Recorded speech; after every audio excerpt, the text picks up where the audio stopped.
to navigate your way through life, you always meet up on roadblocks, you know. Yeah. So as I said before, my music is describing a life. Yeah. And then in a live show, I try to connect with the people, so all spirits are resonating with each other, you know. Yeah. So we can feel good about what we're doing, which is positive. People want to come together. People never born wicked or violent. Yeah. People that are in charge of society systems and government, those are the ones who are always talking about war. Yeah. They told us that there's a war. We're like, okay. Yeah. All through our life, you know, we never want to fight, you know. Yeah. But sometimes people defend their country and their national security and these things, Yeah. which I don't know about. I'm just a Jamaican. Yeah. But I don't like the fighting because people are dying, you know. Yeah. Nothing you do matters unless what you do matters. I'm Amadon DellErba, and this is Get Real or Die Trying.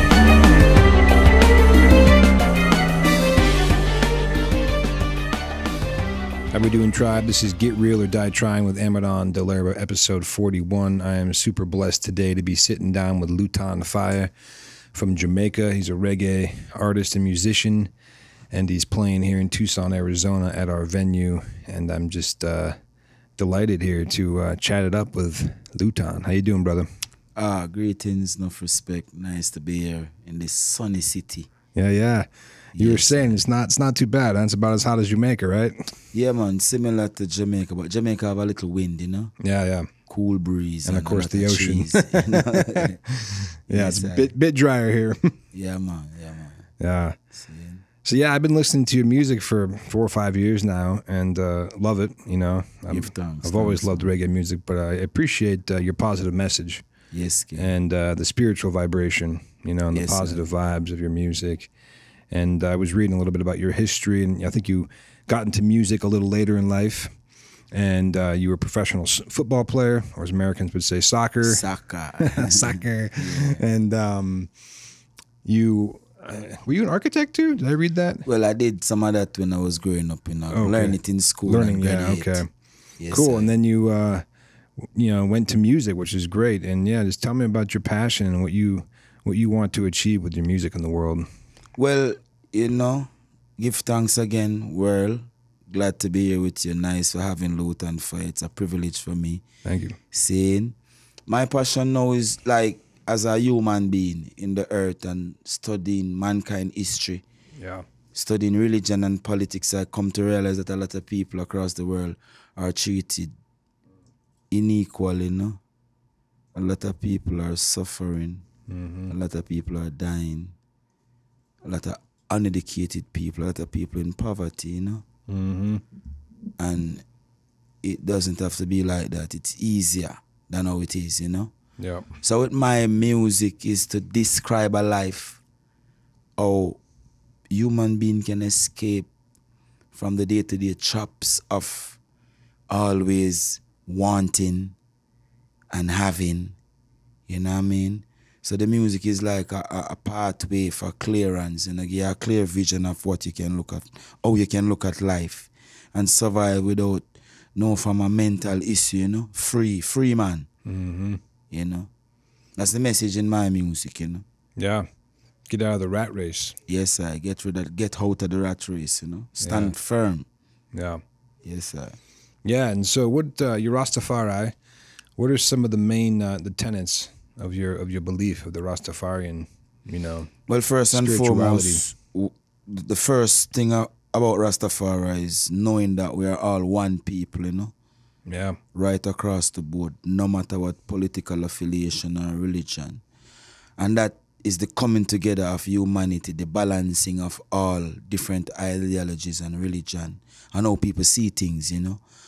Yeah. I like that. My father, he's been a spiritual teacher and leader for 50 years. See. And he's written many books, and he's founded nonprofit organizations in the community. One of his quotes is, "One God, one planetary family." Yes, sir. Like you said about the Rastafari, we're all one. You know? One people, you know. And the Native Americans here in America, they say, "Matakio Yasin," we are all related. Yes, sir, we're related. Maybe not by skin color. No. But by spirit and how we're connected to the earth. Yeah. We are just one people, you know. Yeah. Seeing, and with Rastafari, we are Pan-Africanists. We choose to speak about the liberation of Africa. As you know, Africa has been a colony of the West for over 800 years, you know. And we, the children of enslaved people, come to realize what's happening.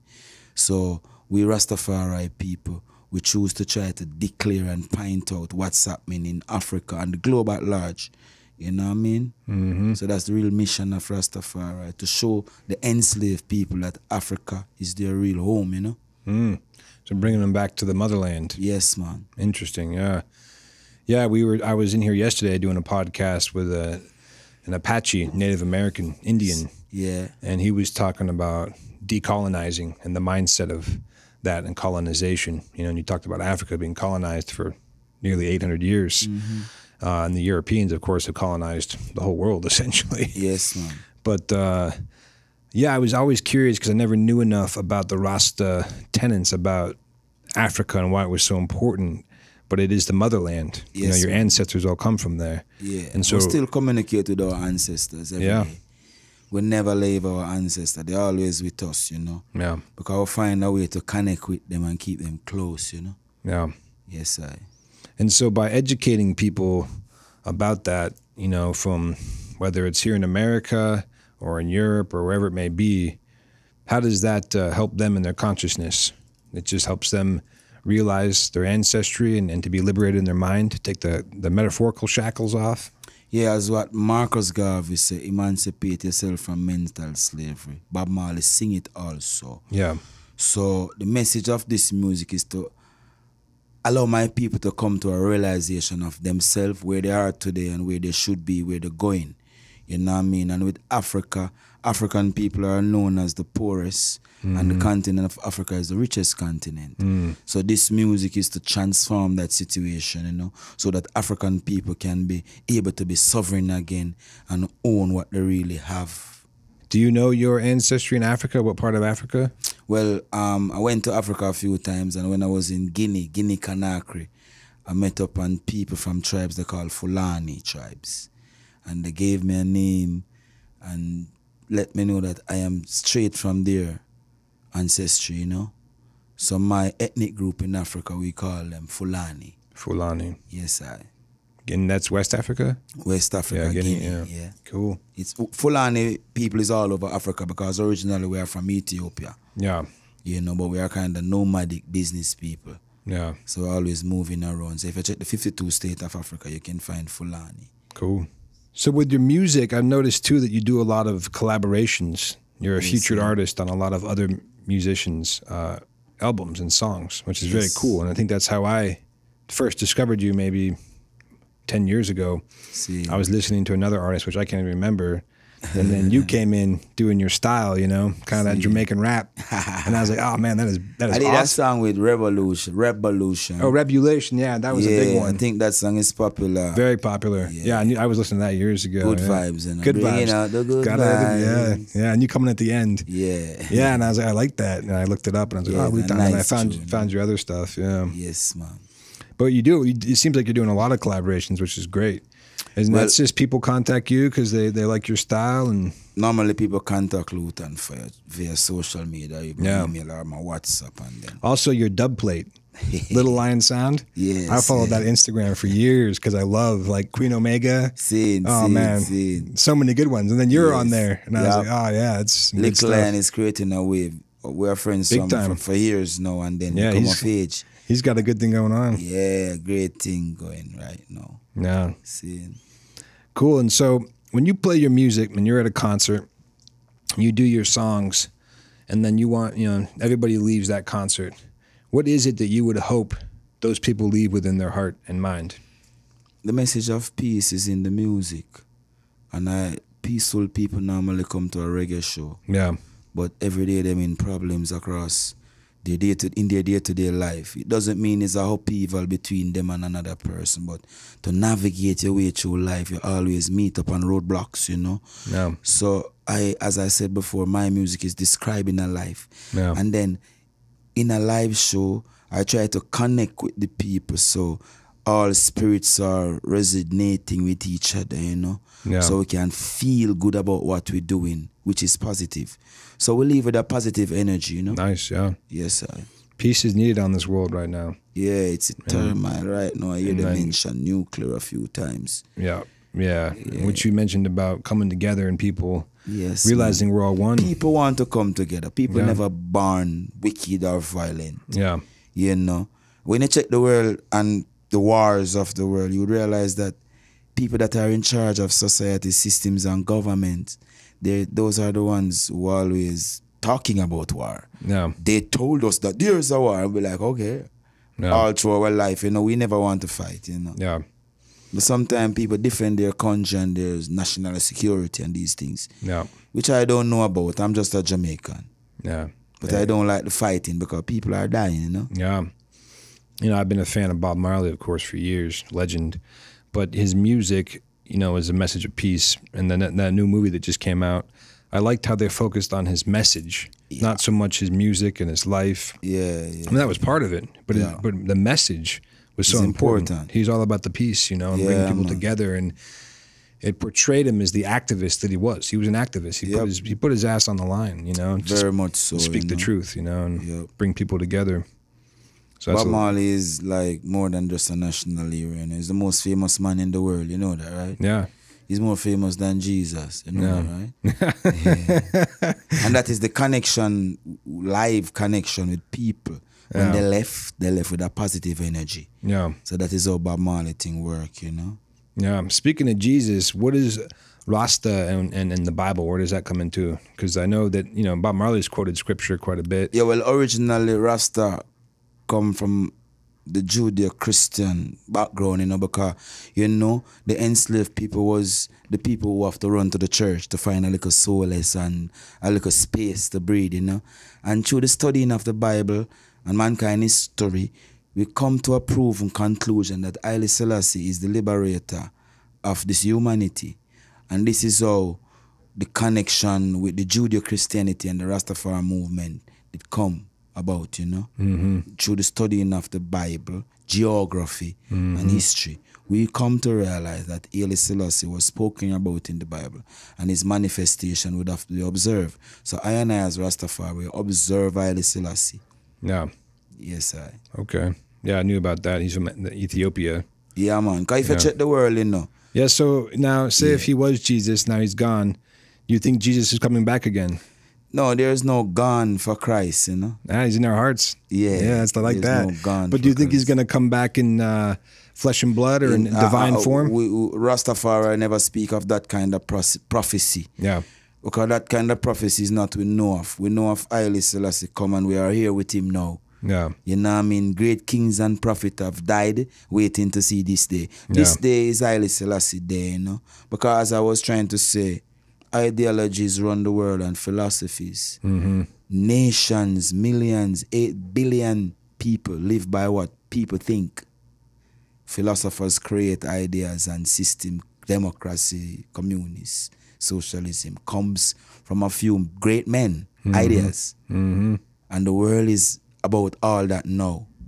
So what Rastafari say, we want to establish the idea of Haile Selassie. And if the world be like that, we would have peace forever. Yes, man. Interesting. What is the 12 tribes of Israel? It's a biblical family. Yeah. They told us that God loved a specific man who have 4 wives, which that within that family, 4 wives and 13 kids, because there was a daughter they called Dinah. They told that this father make certain sacrifice that God was pleased with, and God told him that, according to your line, I will work righteousness through your family. So then, according to the principle of what God in the Bible God says, all people that follow the Christ, their righteousness is according to those 12 people. Which means 12 man, the 12 stars of the universe, the 12 different universal mindset.